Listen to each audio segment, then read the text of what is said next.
Hello everyone, I am Damayanti. Welcome to my YouTube channel. एवं आलोचना करी अमृतर संतान गोपीनाथ महांती रचना अमृतर संतान उपन्यास।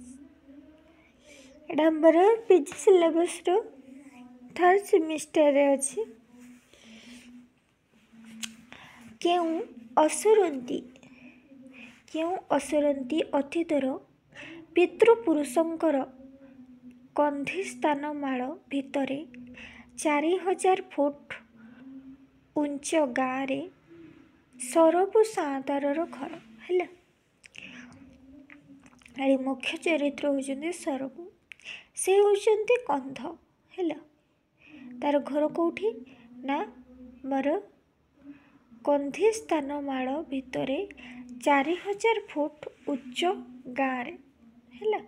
से होउछन्ति कंध। मन रखिए सर्ट क्वेश्चन आसे सरबू कौ जातिर ना कंध। तार भाषा अति प्राचीन कुभी है। सरबू रो भाषा कौन कुभी। तार गोत्र मेणियाका है। सरबूर गोत्र होची मेणियाका मन रखिए। तार भाषा होची कुभी, तार गोत्र होची मेणियाका। एगुड़िक सब मन रखिए। मनीषर आदिम शस्य जो पहाड़ तलीर बड़सुआ ताहारी ना मेणियाका। गाँ मेणिया पायु है। ता गाँवर नाम कौन मेणिया पायु मन रखिए। कहार ना सरबू साँतार गाँ ना होची मेणिया पायु। सरबू साँता गाँवर कूलवृद्ध है। सरबू साँता किए ना गाँवर कूलवृद्ध। से गाँवर मुंड सरदार सबू तेणु से साँता है। जेहेतु से गाँवर मुंड से सरदार तेणु करी से होउछन्ति साँता। तार गोष्ठी रे 500 कंध घर है। सरबू साँतार गोष्ठी रे केते सह घर 500। एटा मन रखिए कौन घर कंध घर। एते वीरंकर मौडमणि से सरबू साँता है। से रजा नुहे से प्रजा किंतु से कंधर सरदार है। से रजार पुओ नुहे है। से प्रजार पुओ माने साधारण लोकों पुओ से। किंतु से कहार सरदार कंध मानकर सरदार। से कौपिनी पिंधे मुंडर तंबा परी बाल फुरु उड़े है। तार बाल कौपरी उड़े ना तंबा परी फुरु उड़े। कलर धुआं पत्र छेप अविराम बुहे है। ता कलरू धुआं पत्र छेप अविराम बुहे। तथापि से सरदार जियाइबाकू मरेइबाकू कंधर धारणारे रहित दरिद्र हेउ पछे रजाठू तार अभिजात्य बेसी। कहार रहितर रजा सान भाई कंध बड़ भाई प्रजा बड़ भाई। बड़ भाई घोड़ा चढ़िबो बोली छाट भांगिबाकू जाइथिला है। बड़ भाई कौन ना घोड़ा चढ़िबा पाई से छाट माने बाड़ी भांगिबाकू जाइथिला। सान भाई घोड़ा पिठी रे बसिछि है। जेतेबेले बड़ भाई बाड़ी आनिबाकू जाइछि तबे सान भाई घोड़ा पिठी रे बसिछि। सही दिनु से रजा ठक सान भाई बड़ भाईर न्याज्य प्राप्त जे छड़ेई नहीं गादी माड़ी बसी पड़ी थिला। से बड़ भाई रोहित बड़ भाई कंध बड़ भाई सरबू साँता सान भाईर रजार अद्वैती को କ୍ଷମା କରି ଶିଖିଛି। ସାନ ଭାଇକୁ କମ୍ ଭଲ ପାଏ ନାହିଁ। ସେ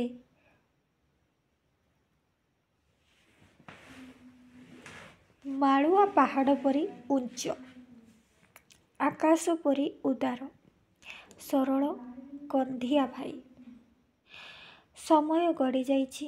କନ୍ଧିଆ ଭାଇ ତାର ପର୍ବତ ଉପର ଭଙ୍ଗା ପାଲାରେ ବସି କାନ୍ଦେ। ତାର ପିଠିରେ ଚିଆଁ ଦାଗ, ମନରେ ଘା, ପେଟରେ ଭୋକ, କିନ୍ତୁ ସେ ସହି ଶିଖିଛି। ସର୍ବସହଣୀ ମା, ଧରଣୀର ପରହୁଆ ପୁଅ କନ୍ଧିଆ ଭାଇ। ଶେଷ ପୌଷର ଖରା ହେଲା। ଶେଷ ପୌଷର ଖରା। 80 ବର୍ଷର ବୁଢ଼ା ସରବୁ ସାଆନ୍ତା। ଏଇଟା ମନେ ରଖିବେ। ଆମର ସରବୁ ସାଆନ୍ତାର କେତେ ବର୍ଷ ହେଇଥିଲା? 80 ବର୍ଷ।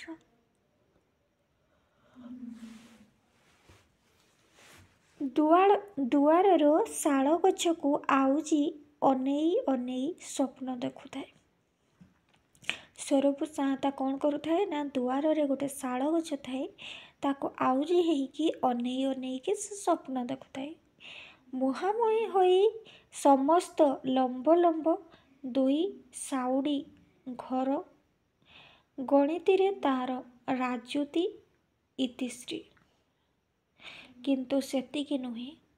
ଆଖି ଯେତେ ଦୂର ଯାଉଛି, ଝାଲ ଝାଲୁଆ ରଣ କୁହୁଡ଼ି ଭିତରେ ଗଜିଆ ଗଜିଆ ପର୍ବତ, ଅଗଣତି ଢେଉ ପରି ତଳେ ତଳେ ଖଲ ଖାଲ, ସବୁ ତାର ପୂର୍ବପୁରୁଷଙ୍କର। ସେ ଆଡ଼ର ଲୁପ୍ତ ଦିଗ୍ବଳୟ ଭିତରେ ଗଞ୍ଜାମର ମାଳ, ସେଠି କୁଇଭାଷୀ କନ୍ଧ, ତାପରେ 18 ଗଡ଼ଜାତ।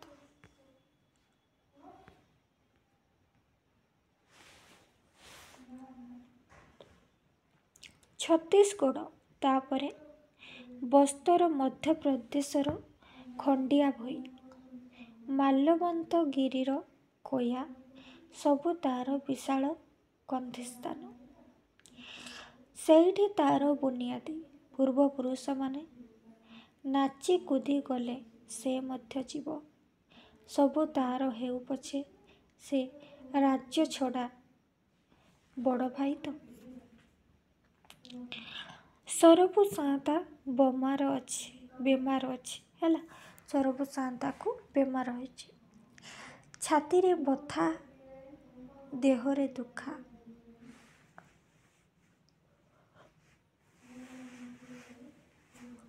ଛାତିରେ କ'ଣ? ବଥା, ଦେହରେ ଦୁଃଖା। ସେ କାଳର ବୁଢ଼ା ସେ ଗଲେ ଖାଲି ଟୋକାକିଆବା। ସେ ଗଲେ ଖାଲି ଟୋକାଟାକିଆଳା। ସେ ଆପଣାର ବୟସକୁ ଅଣ୍ଡାଳି ଅଣ୍ଡାଳି ଖୁସି ହୁଏ ହେଲା। ସେ କ'ଣ କରେ ନା, ନିଜର ବୟସକୁ ଅଣ୍ଡାଳି ଅଣ୍ଡାଳି ଖୁସି ହୁଏ। ସାନ ଦର୍ପଣରେ ଭୁଲ ତାର ଧବଲା ବାଳ ଦେଖି ଖୁସି ହୁଏ।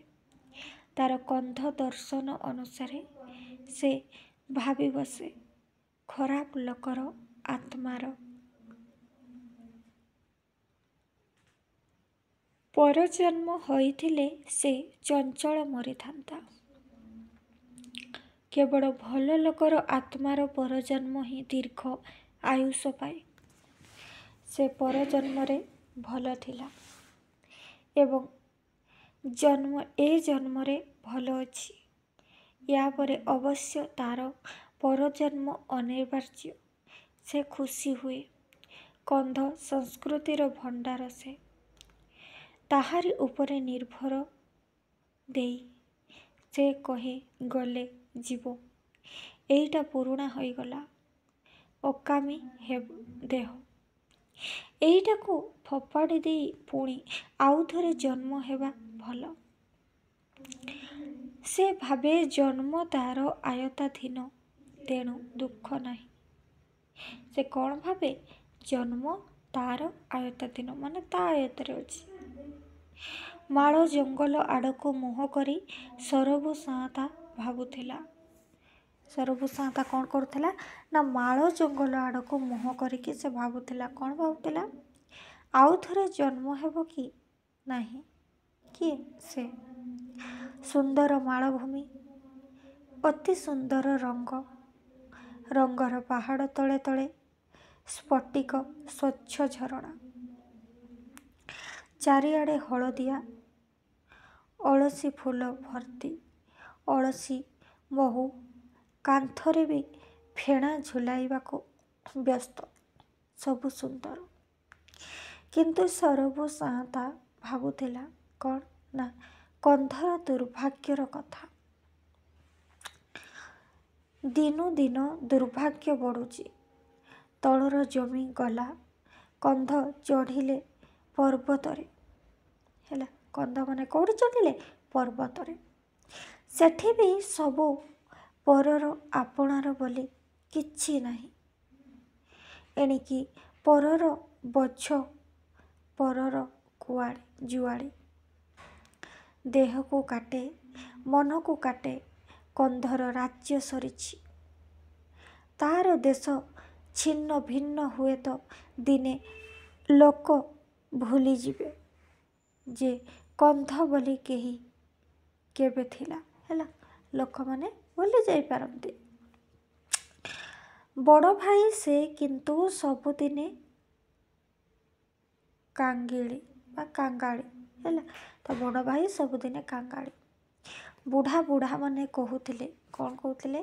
ନା କେଉଁ କାଳରେ ରାମ ବୋଲି କେହି ଜଣେ ରଜା ପୁଅ ତାର ସ୍ତ୍ରୀ ଆଉ ଭାଇକି ଧରି ଏ ବଣକୁ ପଳେଇ ଆସିଥିଲେ। ହେଲା କି, ମାନେ କେତେ ବୁଢ଼ା ଲୋକମାନେ କ'ଣ କହୁଥିଲେ? ନା ରାମ ତାର ସ୍ତ୍ରୀ ମାନେ ସୀତା ଦେବୀଙ୍କୁ ଆଉ ଲକ୍ଷ୍ମଣଙ୍କୁ ଧରିକି ଏ ବନକୁ ଆସିଥିଲେ ବୋଲି କାହା ପାଖରୁ ଶୁଣାଯାଏ? ନା କେତେକ ବୁଢ଼ା ଲୋକଙ୍କ ପାଖରୁ। ସେତେବେଳେ ଦକ୍ଷିଣର ସାହୁକାରମାନଙ୍କର କନ୍ଧ ଦେଶରେ ଭାରି ଅତ୍ୟାଚାର। ହେଲା, ସେ ସମୟରେ ଦକ୍ଷିଣର ସାହୁକାରମାନଙ୍କର କାହା ଉପରେ ଅତ୍ୟାଚାର ଥିଲା? କନ୍ଧ ଦେଶରେ ଭାରି ଅତ୍ୟାଚାର ଥିଲା। ପୁଞ୍ଜିବାଦୀମାନଙ୍କ ଅତ୍ୟାଚାର ବିରୋଧରେ କନ୍ଧ ପାଇଲେ ଉପଯୁକ୍ତ ସର୍ଦ୍ଦାର। ପ୍ରାକ୍ସା ବଂଶର ହନୁ କନ୍ଧ ଆଉ ଜମ୍ଭାକା ଗୋତ୍ରର କାମ୍ଭବାନ କନ୍ଧ ତାଙ୍କୁ ସାହାଯ୍ୟ କରିଥିଲେ। ଅନ୍ୟାନ୍ୟ ସବୁ ଗୋତ୍ରର କନ୍ଧମାନେ ତାଙ୍କର ସୈନ୍ୟ ହୋଇଥିଲେ। ଖଣ୍ଡ ବିଖଣ୍ଡ କନ୍ଧ ଗୋଷ୍ଠୀଙ୍କୁ ରାମଚନ୍ଦ୍ର ଏକାଠି କରିଥିଲେ। ଦୀନ ଦରିଦ୍ର ମଜୁରିଆ ଆଉ ଚାଷୀ ସୈନ୍ୟ ବର୍ଚ୍ଛା ଖଣ୍ଡା ପଥର ବାଉଁଶ ଧରି ପୁଞ୍ଜିବାଦୀ ସଭ୍ୟତା ବିରୋଧରେ ଯୁଦ୍ଧ କରି ତାକୁ ଓଲଟାଇ ପକାଇଥିଲେ। ସେମାନେ କେଉଁଥିରେ ଯୁଦ୍ଧ କରୁଥିଲେ? ନା ବର୍ଚ୍ଛା ଖଣ୍ଡା ଇତ୍ୟାଦିରେ। ହେଲା, ପରେ ସେଇ ଦରିଦ୍ର ନେତା ହେଲେ ରାଜା। ପରେ ସେ ଦରିଦ୍ର ନେତାମାନେ କ'ଣ ହେଲେ? ରାଜା ହେଲେ। ସେହି ପୁଣି ପୁଞ୍ଜିବାଦୀ ସଭ୍ୟତା ବସେଇ ଗଲେ। ହେଲା, ସେମାନେ ପୁଣି ପୁଞ୍ଜିବାଦୀ ସଭ୍ୟତା ବସାଇଲେ। ବାଲ୍ମୀକି ଜାତି ବିଶେଷ ଜାତି ରତ୍ନାକର। ରଜା ପରଜା ଅବସ୍ଥା ମେଣ୍ଟୁ ନାହିଁ। ରଜା ପରଜା ଅବସ୍ଥା ମେଣ୍ଟୁ ନାହିଁ। ଜମି ଚାଲିଯାଉଛି, ଭାତ ଚାଲିଯାଉଛି, ଜାତି ଛିଣ୍ଡି ପଡ଼ୁଛି। କନ୍ଧ ବୋଲି ଜନ୍ମ ହେଲେ ଅପମାନ ସିନା ମାନ ନାହିଁ। ସରବୁ ସାଆନ୍ତା ଭାବିଲା। କ'ଣ ଭାବିଲା? ନା ଦିନ ଥିଲା ସେତେବେଳେ କନ୍ଧ ରଜା ହୋଇଥିଲା। ହେଲା, ଦିନ ଥିଲା ସେତେବେଳେ କିଏ ରାଜା ହୋଇଥିଲା? କନ୍ଧ। ଯୁଦ୍ଧ କରୁଥିଲା। ସେ ଯୁଦ୍ଧ ମଧ୍ୟ କରୁଥିଲା। ଯୁଦ୍ଧର ସଂକେତ ବାଜା ଅଛି, ନାଚ ଅଛି, ଯୁଦ୍ଧ ନାହିଁ। କାହିଁ ସେ କାଳର ଚିତ୍କାର ଟୁଣୁ ହାମୁ ହାଣ ସାତ୍ରୀ ସାଜି କିହିମାଇ ମେରିଆ ସାଜି କିହିମାଇ। ଶତ୍ରୁକୁ ବଳି ପକଉଛି, ମେରିଆକୁ ବଳି ପକଉଛି। ଆଉ ଶତ୍ରୁ ବଳି ପଡ଼ୁନାହାନ୍ତି, ମେରିଆ ବଳି ପଡ଼ୁନାହାନ୍ତି। ଦମୁ ଉପାସ ଅଛି, ତଦନ୍ନି ଉପାସ ଅଛି। କନ୍ଧର ଶକ୍ତି ନାହିଁ ଶତ୍ରୁକୁ ମେରିଆ ପକେଇ ହାଣି ଦୁଇ ଉପାସୀ ଦେବତାଙ୍କୁ ଶାନ୍ତି କରିବ। ହେଲା, କନ୍ଧର ସେତିକି ଶକ୍ତି ନାହିଁ କ'ଣ କରିବା ପାଇଁ ନା ଶତ୍ରୁକୁ ମେରିଆ ପକେଇ ହାଣି ଦୁଇ ଉପାସୀ ଦେବତାଙ୍କୁ ଶାନ୍ତି କରିବାର କନ୍ଧର ଶକ୍ତି ନାହିଁ। ଗାଁ ସୁନସାନ, ସରବୁ ସାଆନ୍ତା ଏକୁଟିଆ ପଡ଼ି ରହିଛି। ହେଲା, ସୁନସାନ ଗାଁରେ ସରବୁ ସାଆନ୍ତା ଏକୁଟିଆ ପଡ଼ି ରହିଛି। ପୂଜା ଆରମ୍ଭ ହୋଇଛି। ଗାଁ ଲୋକ ସମସ୍ତେ ଗାଁ ମୁଣ୍ଡରେ। ହେଲା, ଗାଁ ଲୋକମାନେ ସମସ୍ତେ ଗାଁ ମୁଣ୍ଡରେ। ଏଇ ପୌଷ ସରୁଛି। କ'ଣ ସରୁଛି ନା ପୌଷର ଖରାରେ ମହୁଲି ମଦର ସୁଆଦ ଆଉ ନିଶା। ଖରା ଝାଞ୍ଜିରେ ଝୁମ ଲାଗେ। ରଣ କୁହୁଡ଼ିରେ ଭାସି ଚାଲେ ଛାଇ।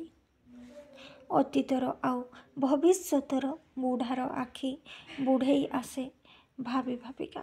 ହେଲା, ଗାଁ ମୁଣ୍ଡରୁ ଝାକର ଦେବତା ତୋଟାରୁ ଢୋଲ ଶୁଭୁଛି ଦୁମ୍ ଦୁମ୍। ହେଲା, ଆମର ଗାଁ ମୁଣ୍ଡରୁ ଆଉ ଝରକାର ଦେବତା ତୋଟାରୁ କ'ଣ ଶୁଭୁଛି? ଢୋଲ ଶୁଭୁଛି। କିପରି? ଦୁମ୍ ଦୁମ୍। ଜାନି ମନ୍ତ୍ର ବୋଲୁଥିବ। କିଏ ମନ୍ତ୍ର ବୋଲୁଥିବ? ଜାନି, ମନେ ରଖିବେ। ଜାନି ମନ୍ତ୍ର ବୋଲୁଥିବ। ସମସ୍ତେ ଖୁସିରେ ଥାଆନ୍ତୁ। ଫସଲ ଭଲ ହେଉ, ମେଘ ପାଳୁ ମାନେ ବର୍ଷା ହେଉ, ବାଘ ନ ଖାଉ, ରୋଗ ନ ହେଉ, କେବଳ ଶୁଭ କାମନା। ଏତେ ଶୁଭ ପାଞ୍ଚି ପାଞ୍ଚି କେଉଁ ଶୁଭଟା ମାଡ଼ି ଯାଇଛି କନ୍ଧ ଦେଶରେ, ସବୁ ଉଚ୍ଛନ୍ନ ହୋଇଗଲା। ଏଇ ପ୍ରସିଦ୍ଧ ମେରିଆ ପୂଜା କନ୍ଧ ଦେଶର ପୌଷର ଶେଷରେ ମାଘର ଆରମ୍ଭରେ। ସେତେବେଳେ ନରବଳି ପଡ଼ୁଥିଲା। ହେଲା, ଆମର ପୌଷର ଶେଷରେ ଆଉ ମାଘର ଆରମ୍ଭରେ କ'ଣ ପଡ଼ୁଥିଲା? ନରବଳି, ମନେ ରଖିବେ। ସାଆନ୍ତା ଘରେ ଆଗରୁ ରଖା ହୋଇଥିବା ବଳିକୁ ପୂଜା ଦିନ କୋଳାହଳ କରି ଲୋକେ ଆଣିବାକୁ ଯାଉଥିଲେ। ହେଲା, ଆମର ସାଆନ୍ତା ଘରେ ଯେଉଁ ଆଗରୁ ରଖା ହୋଇଥିବା ବଳିଟିକୁ ପୂଜା ଦିନ କୋଳାହଳ କରିକି ଲୋକମାନେ ଆଣିବା ପାଇଁ ଯାଉଥିଲେ। ସେଦିନର ସମବେତ ଚିତ୍କାର ଆଜି ବି କାନରେ ବାଜିଯାଏ। ଶହ ଶହ ଲୋକଙ୍କର ଏକ ରାୟରେ ଗର୍ଜନ। କ'ଣ ନା ଓଡ଼େ ନାଟତି ସିଣ୍ଡି, ଓଡ଼େ ନାଟତି ତ୍ରାୟୁ, କୋୟୁ ହିପା ହାବୁ ମନ୍ନେକି ମେଲୁ, ହିପା ହାବୁ ମନ୍ନେକି ମୟୁ ଅଛୁ ଅଚିକି। ନିଦା ସେଡ଼ା ବାବୁ ମନ୍ନେକି ନିଦା ମ୍ରିୟୁ ବାବୁ ମନ୍ନେକି।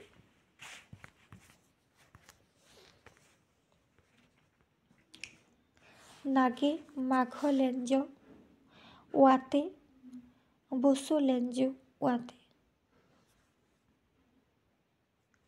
କୋୟୁ ହିପା ହିଆମୁ ମେଲୁ ହିପା ହିଆମୁ।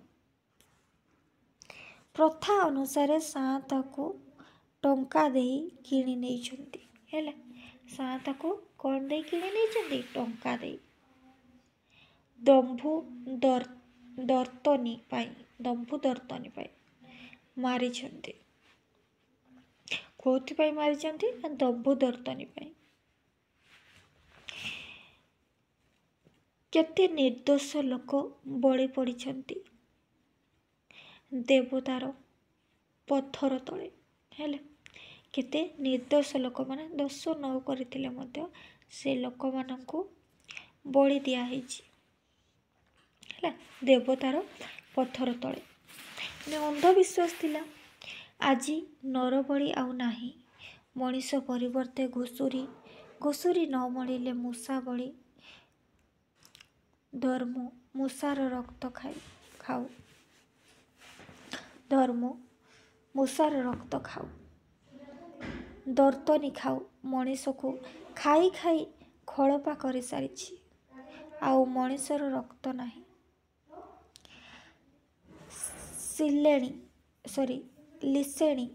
ଲିସେଣୀ ରକ୍ତ ପୂଜାର ବାବା ବାଜୁଛି। ବୁଢ଼ା ସାଆନ୍ତା ଦେଖୁଛି ଅତୀତର ସ୍ୱପ୍ନ।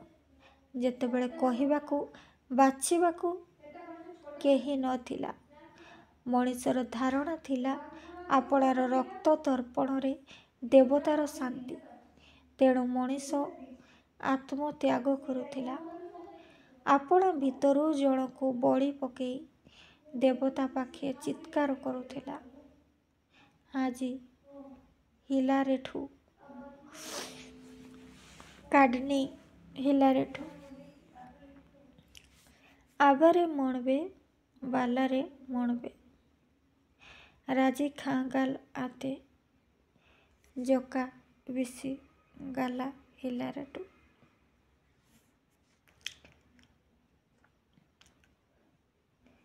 ମହାପୁରୁ ହିକି ଆଦାର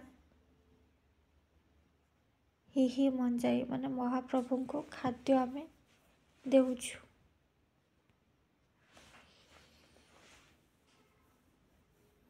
ପିଆଜ ଚାଷ ଭଲ ହଉ, ରସୁଣ ଚାଷ ଭଲ ହଉ, ବଣ ଲଟା ପରି ଜଙ୍ଗଲ ପରି ଚାଷ ମାଡ଼ିଯାଉ, ମହାପ୍ରଭୁଙ୍କୁ ଖାଦ୍ୟ ଆମେ ଦେଉଛୁ। ତୁମକୁ ଦେବତା ଭୋଗ ଦେଉଛୁ। ରାଜ୍ୟ ଉଜ୍ଜ୍ୱଳ ହଉ, ଦେଶ ଉଜ୍ଜ୍ୱଳ ହଉ, ତୁମେ ଭୋଗ ଖାଇଲେ। ମଣିଷ ବଳି ପିଚ୍ ପିଚ୍ ରକ୍ତ ଆଖି କନ୍ଧ କରି ବାଳ ଜୋଟ କରି ମଣିଷର ରକ୍ତ, କିନ୍ତୁ ସେ ଖାଲି ରକ୍ତ ଦେଖିବ ବୋଲି ମଣିଷକୁ ହାଣୁଥିଲା ତା ନୁହେଁ। ଗୋଷ୍ଠୀର ମଙ୍ଗଳ ପାଇଁ ସେ ବଳି ପକାଉଥିଲା। ଭାବୁଥିଲା ହୁଏତ ଦେବତା ପ୍ରସନ୍ନ ହବ। ଉପରେ ଧର୍ମ ଦେବତା, ତଳେ ଧରିତ୍ରୀ। କିନ୍ତୁ କି ଦୁଃଖ! ପଦେ ପଦେ ସେ ବୁଝୁଥିଲା ଗୋଷ୍ଠୀର ଜଣକୁ ନିକାଶ କରୁଛି। ତେଣୁ 8 ଦିନ 15 ଦିନ ପୂର୍ବରୁ ବଳିକୁ ରାଜ ଉପଚାରରେ ରଖୁଥିଲା ସେ। ବଳିର ପ୍ରତ୍ୟେକ ଇଚ୍ଛା ପ୍ରତ୍ୟେକ ଆଶା ପୂରଣ କରୁଥିଲା। ବଳି ପଡ଼ିବା ଦିନ ମଧ୍ୟରେ ମାତି ସମସ୍ତେ ବିବେକକୁ ଶୁଆଇ ପକାଉଥିଲେ। ତଥାପି କି କରୁଣ ସ୍ରୋତ! ରେ ଦେବତା, ତୋରି ଶାନ୍ତି ପାଇଁ ଏ ମଣିଷ ବଳି। ଆମର ପାପ ନାହିଁ। ତୁ ଭିଆଇଛୁ, ତୁ ଖାଉଛୁ, ଆମର ପାପ ନାହିଁ। ତୋତେ ବାର ପୂଜା ଦେଉଛୁ, ବାର ଲାଞ୍ଜ ଦେଉଛୁ, ଆମକୁ ପାପ ହଉନାହିଁ, ଆମକୁ ଦୋଷ ହଉନାହିଁ। ବର୍ଚ୍ଛା ଖାଉଛି, ଖଣ୍ଡା ଖାଉଛି, ତୁମରି ବଳି ବନ୍ଧା ଦଉଡ଼ି ଖାଉଛି, ତୁମରି କୁରୁହାଡ଼ି ଖାଉଛି, ତୁମକୁ ଆମେ ଦେଉଛୁ, ଆମକୁ ପାପ ନାହିଁ। ଆମେ ଟିକିଏ କିଛି କରୁନାହୁଁ, ପାପ ନାହିଁ।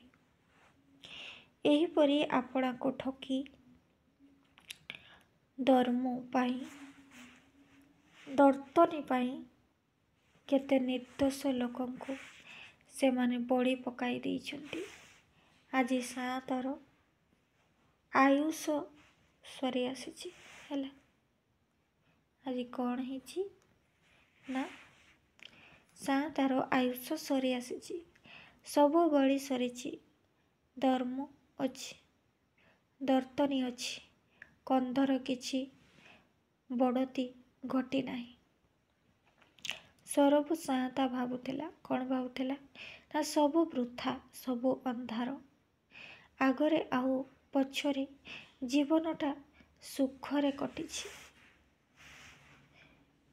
ଚିନ୍ତା ନାହିଁ, ଦୋଷ ନାହିଁ, ଖାଲି ଶିକାର।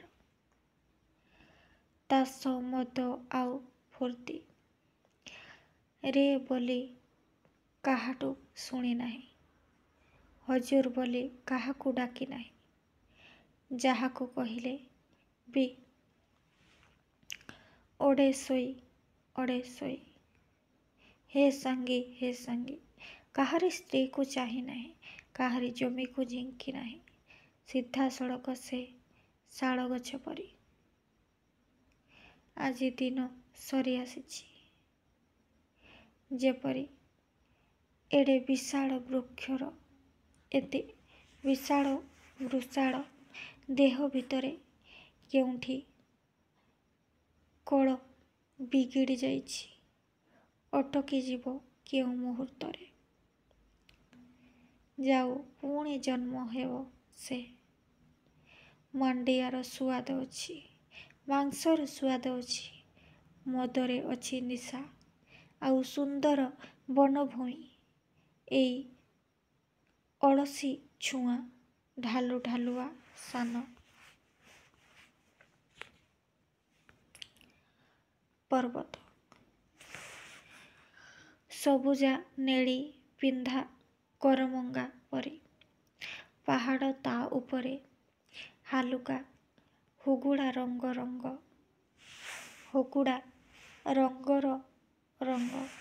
ମେଘ। ଏଠି ସ୍ୱପ୍ନ ରହିଛି। ଏଡ଼େ ସୁନ୍ଦର ମଣିଷ ଜନମଠୁ ଅଲଗା ହୋଇ ରହିପାରିବ ନାହିଁ ସେ। ସରବୁ ସାଆନ୍ତା ଉଠି ଠିଆ ହେଲା। ଘରକୁ ଯାଇ ତାର ବଇଁଶୀ ନେଇ ଆସିଲା। କ'ଣ କଲା ନା ଘରକୁ ଯାଇକି ତାର ବଇଁଶୀ ନେଇ ଆସିଲା।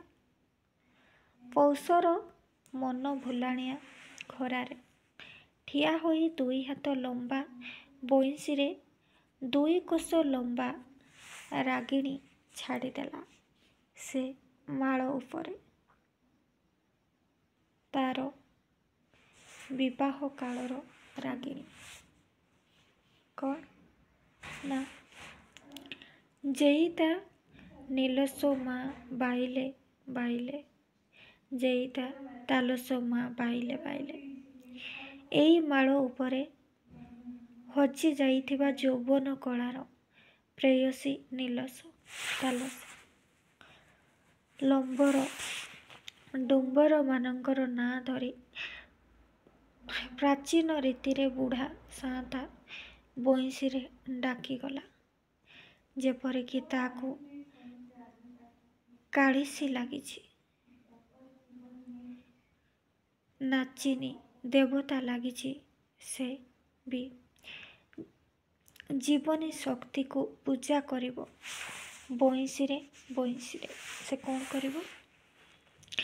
ଜୀବନୀ ଶକ୍ତିକୁ ପୂଜା କରିବ କୋଉଥିରେ? ବଇଁଶୀରେ। ବୁଢ଼ା କୁକୁର ଦସ୍ୟୁ ହାଣ୍ଡିଶାଳରୁ ଚମକି ଆସି ସାଆନ୍ତରାର ଗୋଡ଼ ଚାଟିଲା। କିଏ? ବୁଢ଼ା କୁକୁର ଦସ୍ୟୁ। ମନେ ରଖିବେ ହେଲା, ବୁଢ଼ା କୁକୁରର ନାଁ କ'ଣ? ଦସ୍ୟୁ। ହାଣ୍ଡିଶାଳରୁ ଚମକି ଆସି କ'ଣ କଲା ନା ସାଆନ୍ତରାର ଗୋଡ଼ ଚାଟିଲା। ବଇଁଶୀ ବଜଉ ସାଆନ୍ତା ନାଚିଲା। ହେଲା, ବଇଁଶୀ ବଜଉ ସାଆନ୍ତା କ'ଣ ହେଲା ନା ନାଚିଲା। ଜୀବନ ସତ୍ୟ, ଜୀବନ ସୁନ୍ଦର। ପୁରୁଣା ଦେହଟା ଗଲେ ଯାଉ ପଛେ ପୁଣି ଜନ୍ମ ହେବ ସେ। ଏହି ସୁନ୍ଦର ପୃଥିବୀରେ। ପୌଷର ଖରାରେ ପ୍ରଜାପତି ଉଡୁଛନ୍ତି। କେତେ ଅଜଣା ବଣ ଫୁଲର ବାସ୍ନା ଚମକି ଆସୁଛି ବଣ ଦେଶର ବାସ୍ନା। ସାମ୍ନାରେ ପର୍ବତ ଉପରେ ଖରା ଲହଡ଼ି ଭାଙ୍ଗୁଛି। ଗାଁ ଘୁମଉଛି। ସାଆନ୍ତା ବଇଁଶୀ ବଜେଇ ନାଚୁଛି। ହେଲା, ଗାଁ ଯେତେବେଳେ ଘୁମଉଛି ସେତେବେଳେ ସାଆନ୍ତା କ'ଣ କରୁଛି? ବଇଁଶୀ ବଜେଇକି ନାଚୁଛି। ହଠାତ୍ ଛାତି ଭିତରେ କ'ଣ ହୋଇଗଲା। ଦେହଟା ବେମାର ଥିଲା। ଛାତିରେ ବଥା। ଶାଳ ଗଛକୁ ଆଉଜି ପଡ଼ି ଗୋଟାଏ ହାତ ବଇଁଶୀରେ, ଗୋଟାଏ ହାତ ବୁଢ଼ା କୁକୁର ଉପରେ ଥୋଇ ସାଆନ୍ତା ଟିକିଏ ଢୁଳେଇ ପଡ଼ିଲା।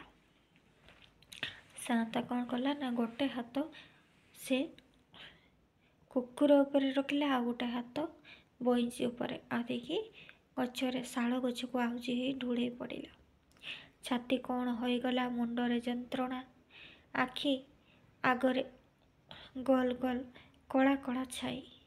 ଅଳ୍ପ ସମୟରେ ସରବୁ ସାଆନ୍ତାର ଜ୍ଞାନ ହଜିଗଲା। ତଳେ ଦର୍ତ୍ତନୀ ଉପରେ ଦମୁ କନ୍ଧ ଜାତିର ସବୁଠାରୁ ବଡ଼ ପୂଜା ଦିନ ସରବୁ ସାଆନ୍ତାର ମୃତ୍ୟୁ ହେଲା। ପ୍ରଥମ ଅଧ୍ୟାୟ ଏତିକିରେ ସମାପ୍ତ। ଏବେ ଦେଖିବା ଦ୍ୱିତୀୟ ଅଧ୍ୟାୟ। ଗାଁ ଉପରୁ ଦିଶେ ଗୋଟାଏ ପାଖେ ଗାଁ। ହେଲା, ଗାଁ ଉପରୁ ଦିଶେ ଗୋଟାଏ ପାଖରେ ଗାଁ। ପାହାଡ଼ର ଜଙ୍ଗଲି ଚୂଡ଼ା ଅଧେ ବାଟ ଯୋଡ଼ା ଫସଲ ଗଡ଼େଇଛି। ହେଲା, ପାହାଡ଼ର ଜଙ୍ଗଲି ଚୂଡ଼ାର ଅଧେ ବାଟ କ'ଣ ଅଛି ନା ଯୋଡ଼ା ଫସଲ। ତେଣିକି ଭୀଷଣ ଅରଣ୍ୟ। ତାପରେ ଭୀଷଣ ଅରଣ୍ୟ। ଗୋଟାଏ ପାଖେ ସାତ ତାଳରେ ଅନ୍ଧାରୁଆ ବଣ ତଳେ ତଳେ ଗହୀର ଝଲା। ତା ସେପାଖେ ଅତଟ ପାହାଡ଼ ପାଖେ ତାସ ଉପତ୍ୟକା। ତା ସେ କୋଡ଼ରେ ଦା ଫାଳ ପରି ବିରାଟ ପର୍ବତ। କାହା ପରି ବିରାଟ ପର୍ବତ? ଦା ଫାଳ ପରି। ଆଉ ଗୋଟିଏ ପାଖେ ଗାଁ। ପାହାଡ଼ର ତଳ ଢାଲୁ ଧାନ ବିଲକୁ ଓହ୍ଲେଇ ପଡ଼ି ପୁଣି ଚଢ଼ି ଯାଇଛି ଅରଣ୍ୟମୟ ପର୍ବତ ଉପରକୁ। ଯେଉଁଆଡ଼େ ଚାହିଁଲେ ଅସୁମାରୀ ପର୍ବତର ମାଳ, ଘନ ଜଙ୍ଗଲ ଖଞ୍ଜିଲା ପରି ତା ଉପରେ ପର୍ବତର ବିମାନ। ଗାଁ ଭିତରେ ଏତେ ଧୁମ୍ଧାମ୍। 500 ଲୋକଙ୍କର ଘର। ହେଲା, ଗାଁ ଉପରେ କେତେ ଶହ ଲୋକଙ୍କ ଘର? 500। ମନେ ରଖିବେ, ସର୍ଟ କୋଶ୍ଚିନ୍ ଆସେ। ପଦାରୁ ଚାହିଁଲେ କେଉଁଠି ଗାଁ ତାର ପତ୍ତା ମିଳେ ନାହିଁ। ଗାଁ ଉପରେ ଧୂଆଁ ଆଉ କୁହୁଡ଼ିର ଧୂଆଁ ଏକାଠି ମିଶି ବିଛେଇ ହୋଇ ପଡ଼େ କ୍ଷେତ୍ର ଉପରେ, ବଣ ଉପରେ। ଏଇ ତାର ବୁନିଆଦି ଭୂଇଁ ସରବୁ ସାଆନ୍ତାର। ଆର୍ଯ୍ୟ ଆସିଲେ, ସେ ତ କାଲିକାର କଥା। ତା ଆଗ ଦିନ ଦ୍ରାବିଡ଼ ଆସିଲେ। ତା ଆଗରୁ ହଳଦିଆ ଧାର ମୁହାଁ, ନାକ ଚେପ୍ଟା, ମିଞ୍ଜି ମିଞ୍ଜି ନେଳିଆ ଖିଆ ଲୋକଙ୍କର ସୁଅ, ଗଦବା, ପାରେଙ୍ଗା, ସୋଅରା, ମୁଣ୍ଡାରୀ, କୁଙ୍କା, ଚୁଞ୍ଚା ଭାଷୀ ଲୋକେ। କିନ୍ତୁ ଆଦିମ କାଳର ପାହାଡ଼ର ସାଥୀ ଦର୍ତ୍ତନୀର ପୁଅ। ଏଠି କନ୍ଧ ତାଙ୍କରି ଏ ସ୍ୱରାଜ୍ୟ ତାଳ ଭୂଇଁ, ଶିକାର ଭୂଇଁ।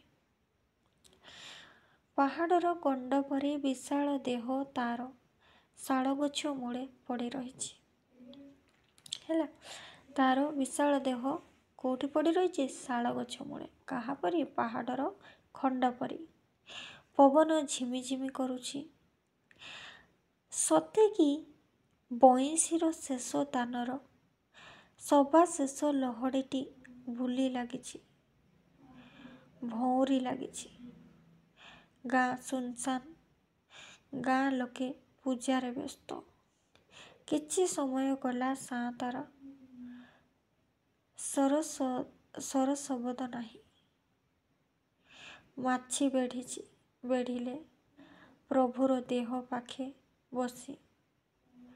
ଦସ୍ୟୁ କୁକୁର ଦର୍ମୁ ଆଡ଼କୁ ମୁହଁ କରି ବିକଳ ହୋଇ ଚିତ୍କାର ଛାଡ଼ିଲା। ଓଃ ଓଃ। ଦର୍ମୁ ପାହାଡ଼ ସେପାରି ମୁହଁ ଲୁଚେଇଲା। ଏପାଖ ସେପାଖ ଚହଲିଗଲା। ଗୁଡ଼ାଏ କଟାକଟି, ଛକାଛକି, ଛାଇ ଆଲୁଅର ଗାର। ଗୋରୁ ଲେଉଟିଲେ। ଧୂଳିର ମେଘ ଉଡ଼ିଲା ରଙ୍ଗ ଅବିର ପରି। କୋଉ ପରି ଉଡ଼ିଲା? ନା ରଙ୍ଗ ଅବିର ପରି। କ'ଣ? ନା ଧୂଳିର ମେଘ। ଝଲା କୂଳର ଧଡ଼ଧାଡ଼ ଢୌଣା ସରିଗଲା। ଝଙ୍କା ବରଗଛ ତଳେ ମୂଷାର ରକ୍ତ ଆଉ ବନ୍ଧା ମଦ ଢାଳି। ହାତେ ଉଞ୍ଚ ଛାମୁଣ୍ଡିଆ ଉପରେ କୁକୁଡ଼ା ଡିମ୍ବ ଥୋଇ। ହଳଦିଆ ନାଲିଆ ଟପି ଟପିକା ଚିତ୍ର ହୋଇଥିବା ସାନ ସାନ କାଠଗଣ୍ଡା, କାଠବର୍ଚ୍ଛା ଓ ଖେଳନା ବାଘ ମୂର୍ତ୍ତି ତଳେ ଥୋଇଦେଇ ସବୁ ଶ୍ଲୋକ, ସବୁ ମଙ୍ଗଳ କାମନା ଶେଷ କରି ଗାଁ ଲୋକେ ଗାଁକୁ ଚଢ଼ିଲେ। ହେଲା, ଗାଁ ଲୋକମାନେ ତାଙ୍କର ସବୁ ମଙ୍ଗଳ କାମନା ସାରିକି ଗାଁକୁ ଚଢ଼ିଲେ। ପୂଜା ସରିଛି, ଏଥର ମଦପିଆ ଆଉ ଫୁର୍ତ୍ତି। ପୂଜା ସରିଲା ପରେ କ'ଣ ହୁଏ? ମଦପିଆ ଆଉ ଫୁର୍ତ୍ତି। ଆଲୁଅର ଗାର ସାନ ହେଲା, ଛାଇର ଗାର ବଢ଼ିଗଲା। ଦସ୍ୟୁ ବସି କାନ୍ଦୁଥାଏ। ତା'ର କୁକୁରିଆ ଆଖି କରୁଣରୁ ଛାପି ପଡ଼ୁଥାଏ ବଡ଼ ବଡ଼ ଲୁହ। ତୁନିତାନି ଗାଁ ଭିତରେ ଚହଳ ପଡ଼ିଗଲା। କ'ଣ ହେଲା? ନା ତୁନିତାନି ଗାଁ ଭିତରେ ଚହଳ ପଡ଼ିଗଲା। କ'ଣ ଚହଳ ପଡ଼ିଲା? ନା ଆନନ୍ଦର ହର୍ଷରୋଳ। ଏଥର ମଦ ପିଆ ହେବ। ମଦ ଦାଣ୍ଡକୁ ଅଣା ହେଲା। ହାତରେ ଛେଲୁଆ, ଲାଉତୁମ୍ବା, ବୋତଲ, ଟିଣ ଧରି ଗାଁ ଲୋକେ ମଦକୁ ବେଢ଼ି ବସିଲେ। ଗାଁ ଲୋକମାନେ କ'ଣ କଲେ? ନା ମଦକୁ ବେଢ଼ିକି ବସିଲେ। ଗେଧ ଖେଞ୍ଚିଲା ପରି ବୁଢ଼ାମାନଙ୍କର ଖଡ଼ ଖଡ଼ ଗମ୍ଭୀର ଭାଷା ମଦ ଲୋଭରେ ଆହୁରି ବ୍ୟଗ୍ର ହୋଇ ଉଠିଛି। କିଏ ପିଇଲାଣି, କିଏ ପିଇବାକୁ ଯାଉଛି। ବୁଢ଼ା ହଡ଼ାଟିଏ ମରା ହୋଇ ଦୁଇଫାଳ ହୋଇ ଠାଏ ଟଙ୍ଗା ହୋଇଛି। ରକ୍ତ ବହୁଛି ପଥ ପଥ। ମଦ ପିଇବା ପରେ ବଡ଼ ଅଗି ଜଳିବ। ଅଧେ ମାଂସ ଅଧେ ନିଆଁରେ। ହେଲା, ମଦ ପିଇବା ପରେ ଅଗ୍ନି ଜଳିବ, ଅଧେ ମାଂସ ଅଧେ ନିଆଁରେ। ପୋଡ଼ି ସେକି ଖିଆ ହୋଇଯିବ। ହେଲା, ସେକିକି ଖାଇବେ, ମାଂସ ପୋଡ଼ିକି ସେକିକି ଖାଇବେ। ବାକି ଅଧକ ଶାଗୁଆତି। ଠାଏ ପୁରୁଷଙ୍କ ମଦପିଆ, ଠାଏ ସ୍ତ୍ରୀଙ୍କର। ହଳଦୀ ଲଗେଇ ମୁହଁରେ ମୁଣ୍ଡରେ ଜଡ଼ା ତେଲ ବୋଳି ସେମାନେ ପଙ୍ଗତ ପକେଇ ବସି ଚିକିରି ମିକିରି ଲଗେଇଛନ୍ତି। ହେଲା, ସ୍ତ୍ରୀ ଲୋକମାନେ କ'ଣ କରୁଛନ୍ତି? ମୁଣ୍ଡରେ ତେଲ ଦେଇକି, ଜଡ଼ା ତେଲ ଆଉ ହଳଦୀ ଲଗାଉଛନ୍ତି ମୁହଁରେ, ଆଉ ଗୋଟେ ଜାଗାରେ କିଚିରି ମିଚିରି ହେଉଛନ୍ତି।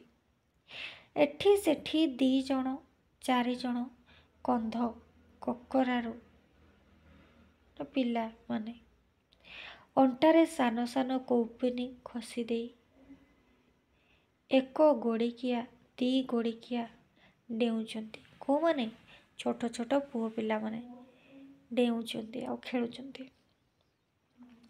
ଧୂଳିରେ ଗଡ଼ୁଛନ୍ତି, ମୁହଁରେ ଆଖିରେ ଉଜ୍ଜଳ ହସ। ଆଜି ବଡ଼ ଦିନର ବଡ଼ ପରବ। ଦସ୍ୟୁ କୁକୁର ବଳାଡ଼ି ଛାଡ଼ିଥାଏ। ମାଂସର ବାସ୍ନାରେ ତାର ନାକ ନିଶ ଫୁଲିଯାଏ। କାହାର? ଦସ୍ୟୁ କୁକୁର। ଆପେ ଆପେ କାନ୍ଦଣା ମଝିରେ ମାଂସ ବାସ୍ନାକୁ ଉଣ୍ଡି ନାକ ସୁଙ୍ଗୁ ସୁଙ୍ଗୁ ହୁଏ। ହେଲେ କୁକୁରଟି ବାସ୍ନାରେ ନାକ ସୁଙ୍ଗୁ ସୁଙ୍ଗୁ ହୁଏ। କିନ୍ତୁ ପାଖରେ ସାଆନ୍ତାର ଦେହ, ଖାଲି ଦେହଟା ଶୁଖିଲା ସାପକାଠି ପରି। ଏକା ଥାଳିରୁ ସାଆନ୍ତା ସାଙ୍ଗରେ ଭାତ ଖିଆ, ଏକାଠି ବଣରେ ଶିକାର। ରାତିରେ ଯେତେବେଳେ ବାହାରେ ଅଜଣା ଭୟ ଅନ୍ଧାରରେ ବାଡ଼ି ତଳେ ତଳେ କୁକୁରର ଯମ ତୁର୍କା। ବାଘର ଦାଉ ଦାଉ ଆଖି ସେତେବେଳେ ଘର ଭିତରେ ନିଆଁ ପାଖେ ଏକାଠି କୁଙ୍କିରି କାଙ୍କିରି ହୋଇ ସେ ଆଉ ତାର ସାଆନ୍ତା। କିଏ ଆଉ ତାର ନିଶ ଅଟାରି ଅଟାରି ଗେଲ କରିବ, ମୁହଁରେ ଭର୍ତ୍ତି କରିବ ଧୂଆଁପତ୍ର ଧୂଆଁ, ଦେହରେ ଘା ହେଲେ ଶୁଖୁଆ ପାଣିରେ ଧୋଇ ଧାଇ ଭଲ କରିଦେବ। କିଏ ବୁଝିବ ତାର କୁକୁର ମନର କଥା, ତାର ସାଆନ୍ତା ବିନା। ସମସ୍ତେ ଭୁଲିଯିବେ ମଣିଷର ଭୁଲା ମନ, କିନ୍ତୁ ସେ ମୁହଁକୁ ଚାଟେ, ପାଦକୁ ଚାଟେ, ବାରମ୍ବାର ବୁଝେ ସବୁ ଥଣ୍ଡା, ସବୁ ଶେଷ। ଆକାଶ ଫିଟେଇ ଚିତ୍କାର ଛାଡ଼ିଦିଏ ଦେବତା ଆଡ଼କୁ, କୁକୁରରୁ ସେଠୁ ଉଠେ ନାହିଁ। କିଛି ସମୟ ପରେ ଆହୁରି ମଦ ଆଣିବାକୁ, ମାଂସ ଆଣିବାକୁ, ଘରୁ ଜାଗା ନେବାକୁ ସାଆନ୍ତାର ଘରର ଲୋକେ ଘରକୁ ଆସିଲେ। ଆସିଲା ସାଆନ୍ତାର ଭାଇ ଲେଞ୍ଚୁ, କନ୍ଧ ସାଆନ୍ତାର ପୁଅ ଦିହୁଡୁ,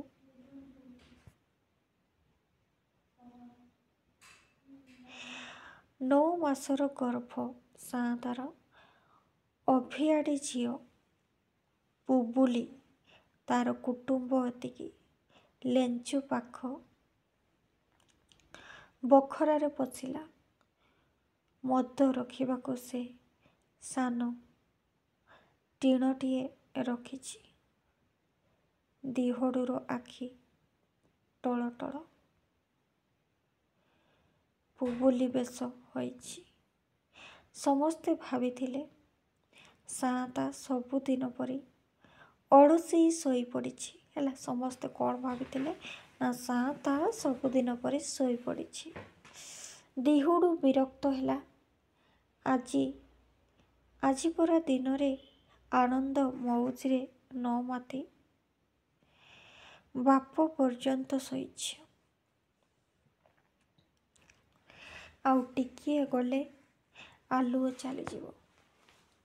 କ'ଣ ଚାଲିଯିବ? ନା ଆଲୁଅ।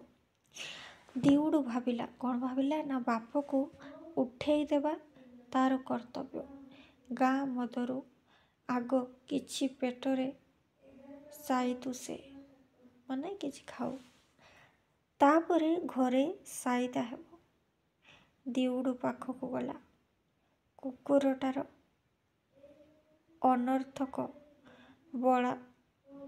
ଅନର୍ଥକ ବୋବାଳିରେ ସେ ବିରକ୍ତ ହୋଇ ଉଠିଲା।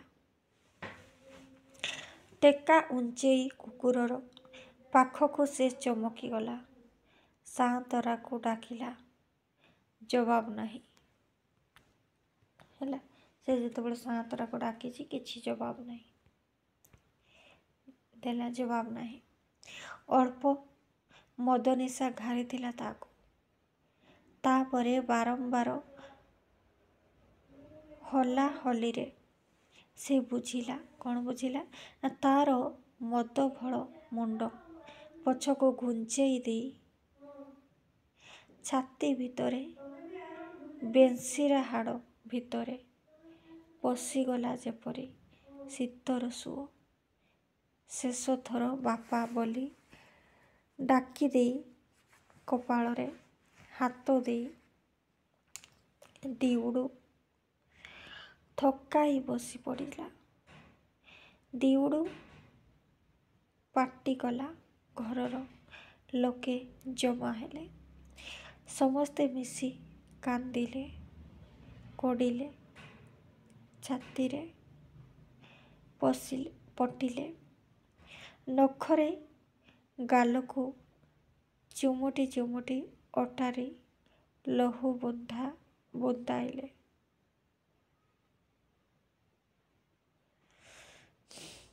ସମସ୍ତେ ବିକଳ ହୋଇ କାନ୍ଦି ଗଡ଼ିଗଲେ। ଯେଉଁଠି ଥିଲା କାର୍ତ୍ତିକ ପରବର ଆନନ୍ଦ ଉତ୍ସାହ, ସେଠି ଓହ୍ଲାଇ ଆସିଲା ସଞ୍ଜ ଆକାଶର ଅନ୍ଧାର। ଆଲୋ ଆଲୋ ହାତେ ହୁଁ ତେଲ ହଳଦୀ ବଳା ମୁହଁରେ ଲାଗିଗଲା ଗାଁ ଦାଣ୍ଡର ବାଲି। କାନ୍ଦଣା ଶୁଣି ସମସ୍ତେ ଗଦାଇ ପଡ଼ିଲେ।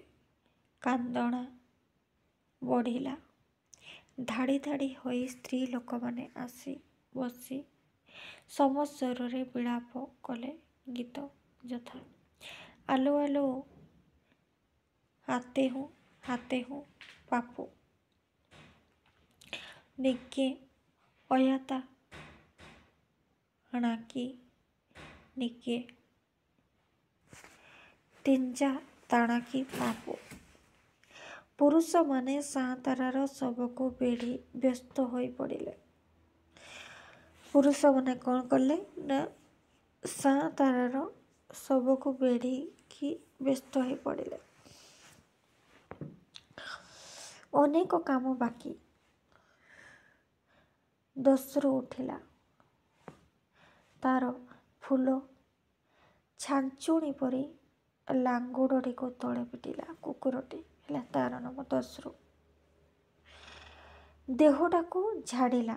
ମଣିଷକୁ ଆଦରି ନେଲା।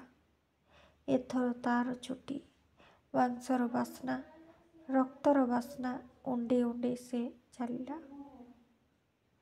ଚାରିଆଡ଼େ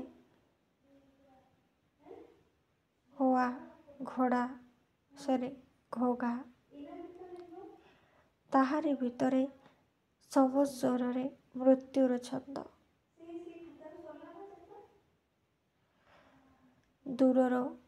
ଦୂରର ପର୍ବତ ଆଉ ଗଛ, ଯେ ଦିନ ବେଳେ ବାରି ହୁଏ ନାହିଁ, ହଠାତ୍ ନାଲି ଗାର ଦିଗ୍ବଳୟ ଆଗରେ ଅନ୍ଧାରି ହୋଇ ଠିଆ ହୋଇ ରହିଛି। ଅନ୍ଧାରି ଦରିଆରେ ସବୁ ବୁଡ଼ିଗଲେ। ରାତି ହେଲା। ସ୍ତ୍ରୀ ଲୋକମାନଙ୍କୁ କାନ୍ଦିବାକୁ ଛାଡ଼ିଦେଇ ଆଖି ପୋଛି ପୋଛି ପୁରୁଷମାନେ ପ୍ରସ୍ତୁତ ହେଲେ। କେତେ ବୁଢ଼ା, କେତେ ଭେଣ୍ଡିଆ, ସମସ୍ତେ ରୁକ୍ଷ। ସମସ୍ତେ ସାଆନ୍ତରା ଆଗରେ ପିଲା। ସାଆନ୍ତରା ମରିଗଲେ, ତେଣୁକରି ସମସ୍ତେ କାନ୍ଦୁଛନ୍ତି। ସେ କାଳର ଲୋକଟିଏ ଥିଲା। ସେ ପଥର ଉପରେ ଗୋଟିକିଆ ପୁରୁଣା ଅସ୍ତଗଛ ପରି।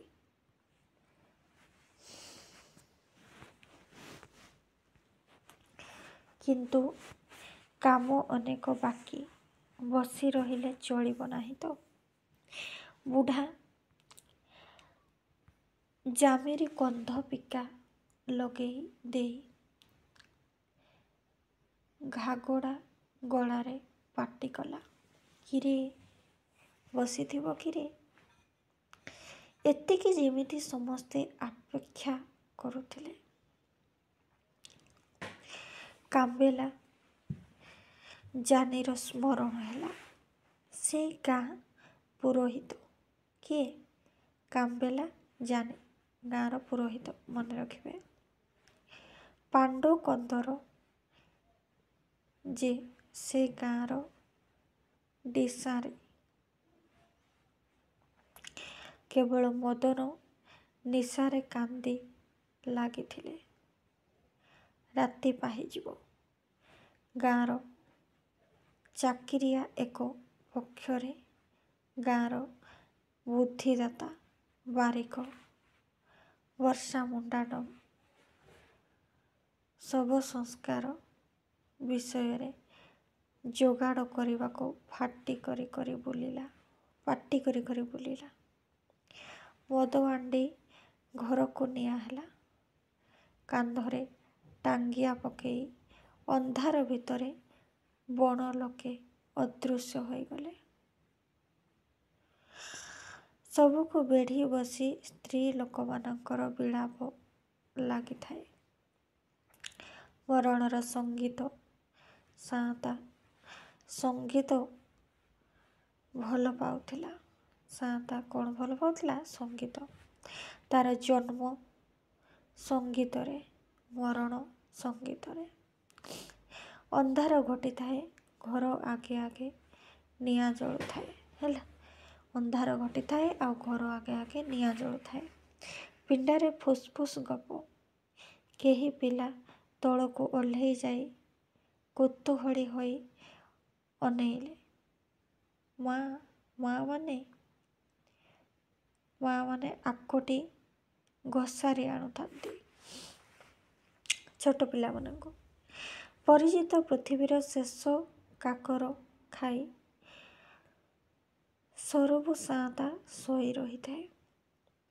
ଆଉ ଅଳ୍ପ ସମୟ ତାପରେ ତାର ଅବସ୍ଥିତି ରହିବ କେବଳ ମଣିଷର ବୁର୍ଲା ମନର ଛାଇ ଆଲୁଅର ବଣ ଭିତରେ।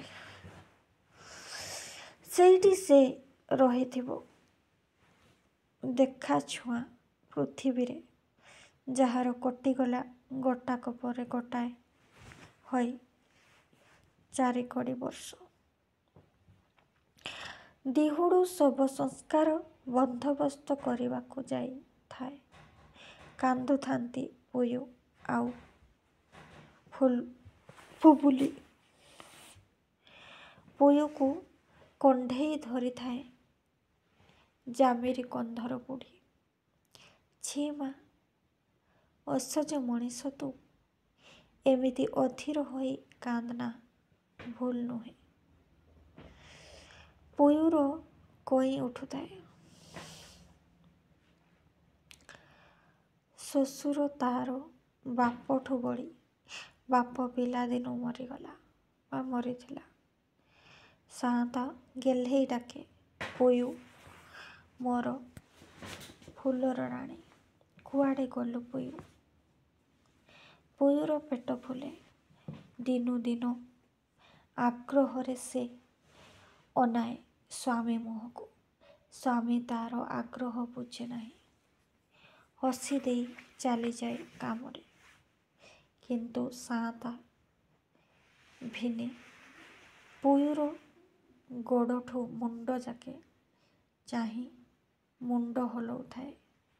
ସାଆନ୍ତା ସେମିତି ସେ ପତର ଉପରେ ବସି ରହିଛି। ସାଆନ୍ତା ଧୁଙ୍ଗିଆ ଲଗେଇ ସେଇ ତୀକ୍ଷ୍ଣ ଦୃଷ୍ଟିରେ ଚାହୁଁଥାଏ ପୁୟୁକୁ। କାହାକୁ ଚାହୁଁଥାଏ? ପୁୟୁକୁ। କିଏ? ସାଆନ୍ତା। ବେଳେ ବେଳେ ହଠାତ୍ ତାର ମୁହଁ ଅଣ ହୋଇଯାଏ। ଫୁଟେ ସରଳ ଶିଥିଳ ହସ। ସେ ବେଶୀ କହେ ନାହିଁ।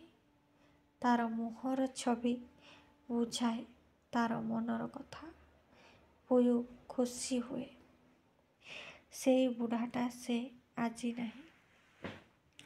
ଯାହାକୁ ପ୍ରତୀକ୍ଷା କରି ଏତେ ଅନେଇ ରହିଥିଲା। ବୁଢ଼ା ଦିନେ ନା ଦିନେ ସେ ଜନ୍ମ ହେବ, କିନ୍ତୁ ବୁଢ଼ା ଦେଖିପାରିଲା ନାହିଁ। ପୁୟୁ କାନ୍ଦୁଥାଏ। ପୁଣି ବେଳେ ବେଳେ ଆସୁଥାଏ ଅଜଣା ଭୟ। ଅନ୍ଧାର ଘଟିଲାଣି, ପଡ଼ି ରହିଛି ଶବଟା। ସେ ତ ସାଆନ୍ତା ନୁହେଁ। ପୁୟୁର ମନ ହୁଏ ସେ ଘର ଭିତରେ ଯାଇ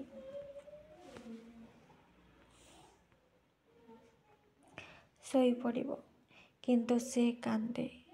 କାନ୍ଦଣା ଗୀତରେ ସ୍ୱର ମିଳେଇ ଗାଇ ଗାଇ କାନ୍ଦିଲେ କାନ୍ଦଣା କି ଭୟ କି ଜଣାପଡ଼େ ନାହିଁ। ବୁବୁଲି ବି କାନ୍ଦୁଥାଏ। ସେ ଜନ୍ମଦିନୁ ବାପାକୁ ଦେଖି ଆସିଛି। ଏକା ରକମ ତାର ବାପା କେବେ ଭେଣ୍ଡିଆ ହୋଇ ନଥିଲା। ବାପା ତାର ଗୋଟାଏ ସମ୍ପତ୍ତି, ଏତିକି ମାତ୍ର। ମା ମରିଗଲା, ତାପରେ ସେ ବୁଲି ବୁଲି ପଡ଼ିଛି। ତା ମା ମରିଲା ପରେ ସେ ବୁଲି ବୁଲି ପଡ଼ିଛି। ସାହିର ବୁଢ଼ୀମାନେ କେଡ଼େ ସ୍ନେହୀ। କନ୍ଧ ସାହିରେ ସମସ୍ତେ ସମସ୍ତିଙ୍କର ପିଲା। ତା ଛଡ଼ା ଗାଁର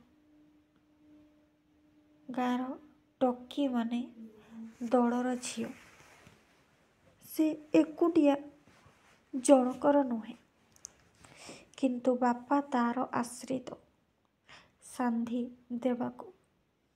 ରାନ୍ଧି ଦେବାକୁ, ପାଣି ତତେଇ ଦେବାକୁ, ବଲହାକ କରିବାକୁ ଏତିକି ସମ୍ବନ୍ଧ ତାଙ୍କର। କୁଳପତି ସାଆନ୍ତା ଅଦିନିଆ ଝିଅ ସାଙ୍ଗେ ବେଶୀ କଥାଭାଷା ହୁଅନ୍ତି ନାହିଁ। 80 ବର୍ଷରେ 2ଟା ସ୍ତ୍ରୀ ତାର ମଲେ 10ଟା ପିଲା। ହେଲା, ମନେ ରଖିବେ। ତାର 2ଟା ସ୍ତ୍ରୀ ମଲେ ଆଉ 10ଟା ପିଲା। ଛାତି ବଥା, ଜ୍ୱର ଆଉ କେତେ ରୋଗ। ତାପରେ ପୁଅ ଝିଅ 2ଟା ଯମ ଅଇଣ୍ଡା। ପୁଅ କଥା ସେ ବୁଝିପାରେ। ପୁଅ ତାର କାମର ସାଙ୍ଗ। ଝିଅ ଖାଲି ବଲହାକ କରିବାକୁ। ପରଗୋତ୍ରୀ ଝିଅ ବେଶୀ ସମ୍ବନ୍ଧ ନାହିଁ। କିନ୍ତୁ ଏଇ ନୀରବତା ଭିତରେ କେଉଁଠି ଥିଲା ଗୋଟାଏ କୋଳାହଳମୟ ଅନ୍ତରାଳ। ସମ୍ବନ୍ଧ ଆଜି ଟାଣି ଓଟାରି ହୋଇ ଛିଣ୍ଡି ଯାଇଛି। କେଉଁଦିନ ତାର ବିରାଟ ହାତ ପାପୁଲିଟା ଝିଅ ମୁଣ୍ଡରେ ପିଟି ପିଟି ଘାଗୋଡ଼ା ଗଳାରେ ସେ କହିଥିଲା, କ'ଣ ନା, କୋଉଠୁ ଏତେ ଧୂଳି ଲାଗିଛି। ଏମିତି କେତେ ଦିନକର କଥା। ସବୁ ମିଶି ବାପା, ସେହି ବାପା ଆଜି ନାହିଁ। ଯେଉଁଠି ସବୁ ପୂର୍ଣ୍ଣ ହୋଇଥିଲା ସେଠି ଖାଲି ନାହିଁ। ଅଭାବ ସହି ହୁଏ ନାହିଁ। ପ୍ରାଣ ଭିତରୁ ଦୁଃଖର ଗର୍ଜନ ବାହାରେ। ବୁବୁଲି ରଡ଼େ। ତାର କାନ୍ଦୁରା ମନ ଉପରେ ଶୀତଳ ହାତ ବୁଲେଇଯାଏ।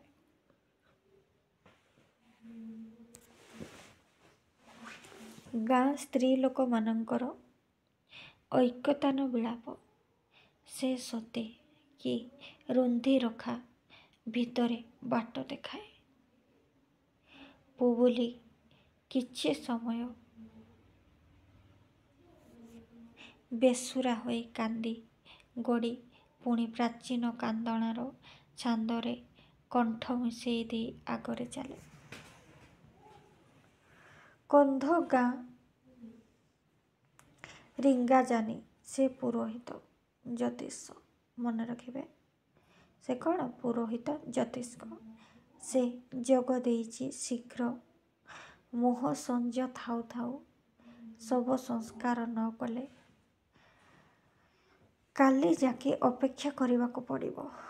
କାଠ ଖୁଣ୍ଟା ନେଇ ଗାଁ ଲୋକେ ଚାଲି ଆସିଲେ। ମୂର୍ଦ୍ଧାର ଉଠିଲା। ଦୁଇ କରେ କରେ ନିଆଁ ହୁଳା ମଶାଲ ଧରି ଶୋକ ବିଳାପ ଗାଇ ଗାଇ କନ୍ଧ ରଇତାମାନେ ସାଆନ୍ତାକୁ ବୋହି ନେଇଗଲେ ହେଲା ସାଆନ୍ତାର ଶବକୁ। ଅଧ ବାଟରେ ଫଟା ହାଣ୍ଡି ଆଉ ନୂଆ ଭାତ ଥୁଆ ହେଲା। ତାପରେ ଚାଲିଲେ ଦୂରକୁ, ଆହୁରି ଦୂରକୁ। ସେଠି କାଠ ଝଞ୍ଜା ହେଲା। ସାଆନ୍ତାକୁ ଶୁଆଇ ଦେଲେ। ତାର ମୁଣ୍ଡ ପାଖରେ ରଖିଲେ ଫୁଟା ହାଣ୍ଡି, ଛିଣ୍ଡା କକେଇ, ଆହୁରି କାଠ ଖଞ୍ଜାଇ ହେଲା। ସାଆନ୍ତାର ମୁଣ୍ଡରେ ଯୋଡ଼ା ତେଲ ଅଜାଡ଼ିଲେ, ନିଆଁ ଲଗେଇ ଦେଲେ। ସାଙ୍ଗେ ସାଙ୍ଗେ ସମସ୍ତେ ପଳେଇ ଗଲେ। ଏଣିକି ରହିବାର ନୁହେଁ। ସମସ୍ତେ ଗାଧୋଇ ପାଧୋଇ ମୁଣ୍ଡରେ ତେଲ ଲଗେଇ ଫେରିଲେ। ଅନ୍ଧାର ରାତିରେ ଏକୁଟିଆ ଜଳିଲା ସୋରବୁ ସାଆନ୍ତା। ଚଡ଼ ଚଡ଼ କଡ଼ କଡ଼ ହୋଇ ଜଳିଲା।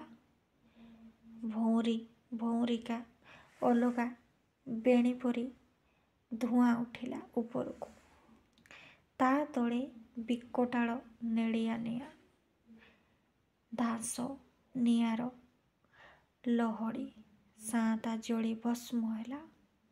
ଜୀବନ ସତ୍ୟ, ଜୀବନ ସୁନ୍ଦର। ସାଆନ୍ତା ଜଳିଲା। ତୃତୀୟ ଦୃଶ୍ୟ ଆମେ ପରବର୍ତ୍ତୀ ଭିଡ଼ିଓରେ ଆଲୋଚନା କରିବା। ରହୁଛି, ନମସ୍କାର।